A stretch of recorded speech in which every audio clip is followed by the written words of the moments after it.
ప్రతిపక్షమైన, పాలకపక్షమైన ఏ party నుండి గెలిచినా నిరంతరం ఉద్యోగుల సమస్యల పట్ల పోరాటం చేస్తూనే ఉంటానని పట్టభద్రుల ఎమ్మెల్సీ అభ్యర్థి డాక్టర్ వావిలాల నరేందర్ రెడ్డి అన్నారు. ఉమ్మడి కరీంనగర్, మెదక్, నిజామాబాద్, ఆదిలాబాద్ పట్టభద్రుల నియోజకవర్గ ఎమ్మెల్సీ అభ్యర్థి ఆల్ఫోర్స్ విద్యా సంస్థల అధినేత డాక్టర్ వావిలాల నరేందర్ రెడ్డికి మానకొండూరు మండల కేంద్రంలోని ఫంక్షన్ హాల్లో మానకొండూరు నియోజకవర్గ స్థాయి ఆత్మీయ సమ్మేళన కార్యక్రమం నిర్వహించారు. మానకొండూరులోని ఆంజనేయ స్వామి ఆలయం నుండి చెరువుకట్ట, తూర్పు దర్వాజా, పల్లెమీద బస్టాండ్ మీదుగా 1000 మందితో యువకులతో నరేందర్ రెడ్డికి మద్దతుగా బైక్ ర్యాలీ నిర్వహించారు. పల్లెమీద క్రేన్తో భారీ గజమాలను నరేందర్ రెడ్డికి వేసి వారి అభిమానాన్ని చాటుకున్నారు. అనంతరం కేఎస్ కన్వెన్షన్ హాల్లో ఏర్పాటు చేసిన కార్యక్రమంలో ముఖ్య అతిథులతో కలిసి ఆయన జ్యోతి ప్రజ్వలన చేసి కార్యక్రమాన్ని ప్రారంభించారు. విద్యావేత్తలు, ప్రజాప్రతినిధులు, అభిమానులు నరేందర్ రెడ్డికి శాల్వాలతో సత్కరించి ఆయనకు సన్మాన కార్యక్రమం చేపట్టారు.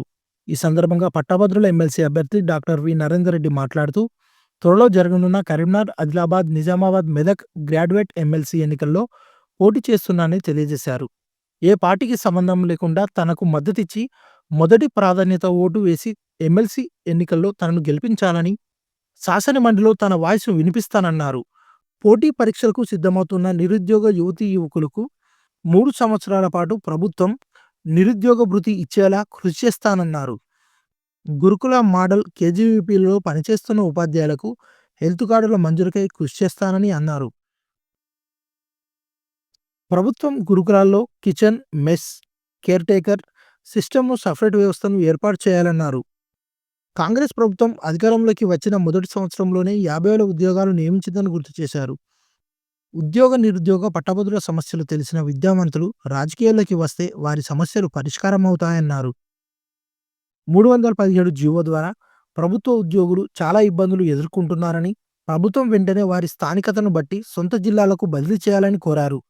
గత 120 రోజులుగా ఉమ్మడి 4 జిల్లాల పరిధిలో పర్యటించానని, చాలా సమస్యలు తన దృష్టికి వచ్చాయని, వారి సమస్యల పరిష్కారానికి ముందుంటానని అన్నారు. కేజీ టు పీజీ వరకు అన్ని రంగాల్లో అవగాహన ఉన్న తనను రానున్న పట్టభద్రుల ఎన్నికల్లో భారీ మెజార్టీతో గెలిపించాలని కోరారు. విద్యారంగాన్ని బలోపేతం చేసేందుకు కృషి చేస్తానని వెల్లడించారు. విద్యారంగం నుండి వచ్చిన తనకు ఉద్యోగ, నిరుద్యోగ, పట్టభద్రుల సమస్యలపై పూర్తి స్థాయిలో అవగాహన ఉందని, నిరుద్యోగ నిర్మూలనకు ఒక ప్రణాళికబద్ధంగా ముందుకు వెళ్తానని వెల్లడించారు. ఈ కార్యక్రమంలో నియోజకవర్గానికి సంబంధించిన పట్టభద్రులు, మాజీ ప్రజా ప్రతినిధులు, అభిమానులు, యువకులు తదితరులు పాల్గొన్నారు. చేంజ్ తీసుకురావచ్చు. ఎడ్యుకేషన్లో ఎలా అయితే మనం మార్పులు తీసుకుని వచ్చి ఉన్నామో, మరి అలాగే రాజకీయ రంగంలో కూడా పెద్ద మార్పులు అవసరం ఉన్నాయి. ఇప్పుడున్న పరిస్థితులకు అనుగుణంగా ఆలోచన సరళి రాజకీయ నాయకులకు మారాల్సిన అవసరం ఉంది. అందులో భాగంగానే మరి ఖచ్చితంగా గ్రాడ్యుయేట్ ఎమ్మెల్సీగా గెలిచి మరి ఎడ్యుకేషన్లోనే కాకుండా యువకులకు ఉపాధి రూపకల్పనలో ఖచ్చితంగా భాగస్వామ్యం కల్పించాలి. భారతదేశం జనాభా ఎక్కువ ఉన్న దేశం, ప్రపంచంలోనే అత్యధిక జనాభా గల దేశం భారతదేశం. అట్లాగే ప్రపంచంలోనే యువకులు ఎక్కువ ఉన్న దేశం ఏది అంటే మన భారతదేశం. అందుకే మన భారతదేశాన్ని యువ భారతదేశం అంటారు. 35 years లోపు ఉన్న వాళ్ళు ఇక్కడ 50% ఏవో జనాభా ఉంది భారతదేశంలో. అంటే చూడండి, యువకులతో నిండిన భారతదేశం. అందుకే ఇక్కడ సభలు చూస్తేనే కనబడుతుంది ఎంతమంది యువకులు. మరి భారతదేశం అంతా ఇంతమంది యువకులు ఉన్నారు. మరి అందరికీ ప్రభుత్వ ఉద్యోగాలు రావచ్చు, రాలేకపోవచ్చు. కానీ ఖచ్చితంగా మరి ఉపాధి కల్పన చేయాల్సిన అవసరం అయితే ప్రభుత్వాలు ఉన్నది.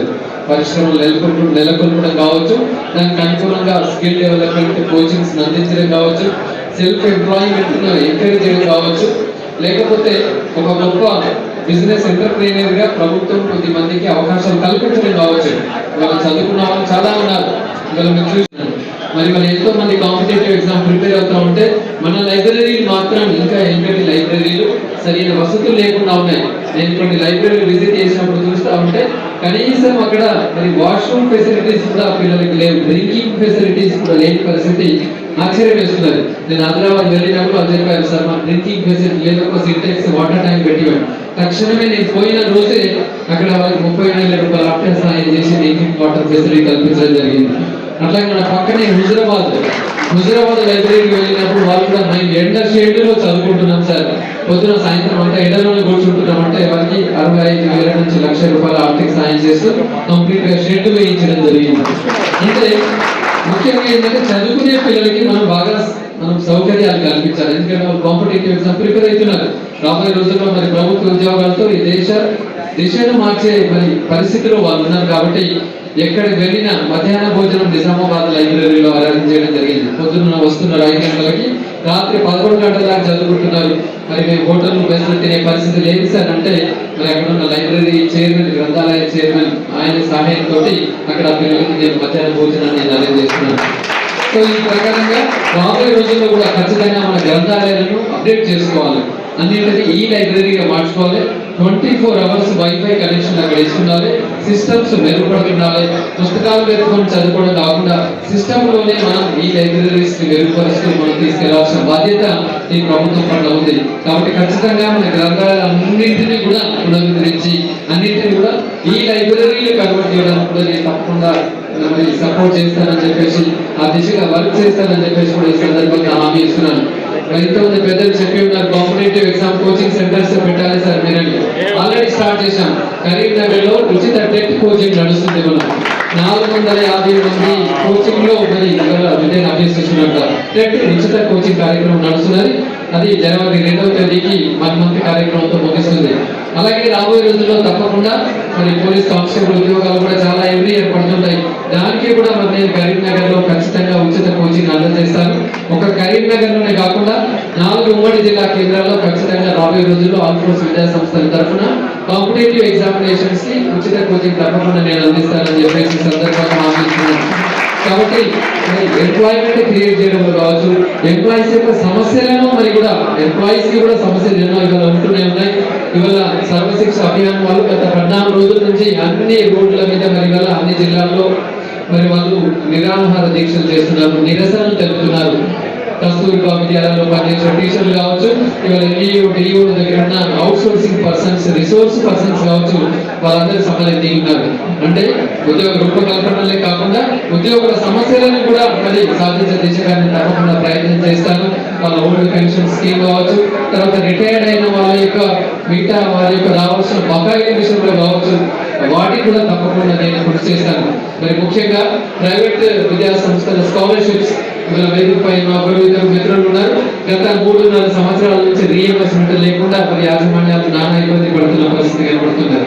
ఖచ్చితంగా ప్రభుత్వం వెంటనే సంక్రాంతి లోపల ఖచ్చితంగా మరి రీఎంబర్స్మెంట్ కంప్లీట్ గా 3 సంవత్సరాలది బకాయిలు విడుదల చేయాలి అని చెప్పేసి ఖచ్చితంగా కోరుతున్నాను. ఎందుకంటే వాళ్ళు ఇప్పటికే మరి 3వసారి సమ్మెకి దిగుదామని చెప్తున్నప్పుడు నేనే చెప్తున్నాను, ఇంకొక 15 రోజులు వెయిట్ చేయండి, తప్పకుండా నేను కూడా మరి మీ యొక్క ఈ వాణిని అక్కడ వినిపిస్తాను, లేదంటే మీరు సంక్రాంతి తర్వాత మీరు కూడా షట్ డౌన్ చేయండి అని చెప్పేసి వారికి మాట ఇచ్చాను. కాబట్టి స్కాలర్షిప్స్ తక్షణమే ప్రభుత్వం మరి రిలీజ్ చేసి యాజమాన్యాలనే కాకుండా పిల్లలను కూడా ఆదుకోవాలి.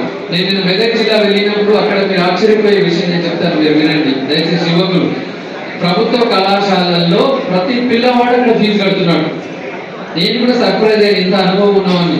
ప్రభుత్వ కళాశాలలో ఫీజు కట్టడం ఏంటి, అందరు కూడా 5,000 రూపాయలు ఫీజు కడుతున్నారు. థింగ్ ఏంటంటే అక్కడ రీఎంబర్స్మెంట్ రావట్లేదు. కాబట్టి అక్కడ ఉన్న అన్ని కళాశాల ప్రభుత్వ ప్రిన్సిపాల్ పిల్లల దగ్గర గట్టిగా ముక్కు పిండి 5,000 రూపాయలు ఫీజు వసూలు చేస్తున్నారు.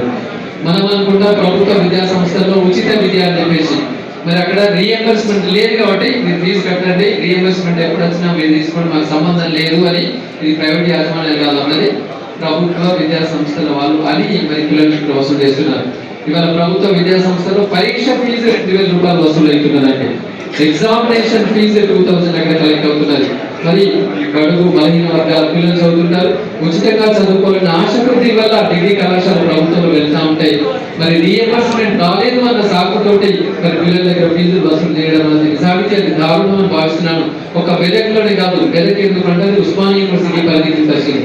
మన శాతాన్ని యూనివర్సిటీ పరిధిలో నిజానికి యూనివర్సిటీ అధికారులను మనం మెచ్చుకోవాలి. వాళ్ళు ఎవరు కూడా పిల్లల దగ్గర ఫీజులు తీసుకోవట్లేదు. రీఎంబర్స్మెంట్ ఎప్పుడు వచ్చినా మేము అడ్జస్ట్ చేసుకుంటామని చెప్పి వాళ్ళు అన్నారు. ఒక ఉస్మానియా యూనివర్సిటీ పరిధిలో మాత్రమే అన్యాయం జరుగుతుంది. దానికి ఖచ్చితంగా నేను ఖండిస్తున్నాను. అక్కడే కాదు, మరి ఏ ప్రభుత్వ విద్యా సంస్థలో అది కంప్యూటర్ సైన్స్ కావచ్చు, ఐటీ కావచ్చు, ఇంకా ఎలాంటి కోర్స్ అయినా కూడా పిల్లల దగ్గర ఎట్టి పరిస్థితుల్లో కూడా ఫీజు తీసుకోవద్దని చెప్పేసి కూడా ప్రభుత్వాన్ని నేను విజ్ఞప్తి చేస్తూ రాబోయే రోజుల్లో ఖచ్చితంగా అలాంటిది ఉండకుండా కూడా నేను తీసుకుంటానని చెప్పేసి కూడా హామీ ఇస్తున్నాను. ఈ రోజు ఇక్కడ మరి మానకొండూరులో చాలా అట్టహాసంగా మరి పట్టభద్రుల ఆత్మీయ సమ్మేళనం జరిగింది. మానకొండూరు మండల పరిధిలోని వివిధ గ్రామాల నుంచి కూడా మరి పట్టభద్రులు పెద్ద సంఖ్యలో ఇక్కడికి వచ్చేసి మరి యొక్క వారి మద్దతును నాకు తెలియజేయడం జరిగింది. వారికి నేను పేరు పేరున ధన్యవాదాలు తెలియజేస్తున్నాను. అంతేకాకుండా ఇక్కడ మరి మానకొండూరు మండలంలోని పుర ప్రముఖులు, అట్లాగే రాజకీయ నాయకులు, మరి కుల సంఘాల అధినేతలు వాళ్ళందరూ కూడా వచ్చేసి తప్పకుండా మరి మా మద్దతు మీకే అని చెప్పడం మరి నా లోపల ఎంతో స్ఫూర్తిని నింపింది అని భావిస్తూ, తప్పకుండా మరి అది స్వపక్షం కావచ్చు, ప్రతిపక్షం కావచ్చు, ఖచ్చితంగా గెలిచిన తర్వాత ఖచ్చితంగా నా యొక్క వాణిని అక్కడ వినిపిస్తూ మరి యువకులకు ఖచ్చితంగా ఉపాధి రూపకల్పనలో మరి ఖచ్చితంగా నేను చేయూతను అందిస్తాను. అట్లాగే మరి ఎంప్లాయీస్ యొక్క సమస్యలు కావచ్చు, ప్రైవేట్ యాజమాన్యాల సమస్యలు కావచ్చు, ఇవాళ మన లైబ్రరీల పునరుద్ధరణ కావచ్చు, అలాగే వివిధ జిల్లాల్లో అక్కడక్కడ ఉన్న పరిస్థితులను బట్టి సెల్ఫ్ ఎంప్లాయ్మెంట్ కొరకు ఏ రకంగా మనం పరిశ్రమలు ఎస్టాబ్లిష్ చేసుకోవాలి అన్న దాని గురించి కూడా ఇవాళ ఆలోచించాల్సిన పరిస్థితి ఉన్నది. కాబట్టి తప్పకుండా మరి పెద్ద ఎత్తున మరి అన్ని వర్గాల నుంచి మద్దతు వస్తున్నందుకు మరి వారందరికీ కూడా ఇస్తున్నందుకు వారికి ధన్యవాదాలు తెలియజేస్తూ, తప్పకుండా రాబోయే రోజుల్లో ఖచ్చితంగా ప్రభుత్వం ఏదైనా పర్లేదు, పార్టీ ఏదైనా పర్లేదు, ఖచ్చితంగా మరి దానికి సమస్యల సాల్వేషన్ పట్ల నేను చిత్తశుద్ధితో పనిచేస్తానని, ప్రభుత్వంతో పరిస్థితి వస్తే ఖచ్చితంగా ఫైట్ చేస్తూ అవన్నీ కూడా సాల్వ్ అయ్యే దిశగా నేను ఖచ్చితంగా మరి శ్రద్ధతో పనిచేస్తానని చెప్పేసి కోరుకుంటూ, ఈ రోజు ఇక్కడ ఈ సభని పెద్ద ఎత్తున విజయవంతం చేసిన మానకొండూరు పరిసర ప్రాంతాల పట్టభద్రులకి, పుర ప్రముఖులకి నేను పేరు పేరున ధన్యవాదాలు తెలియజేస్తున్నాను.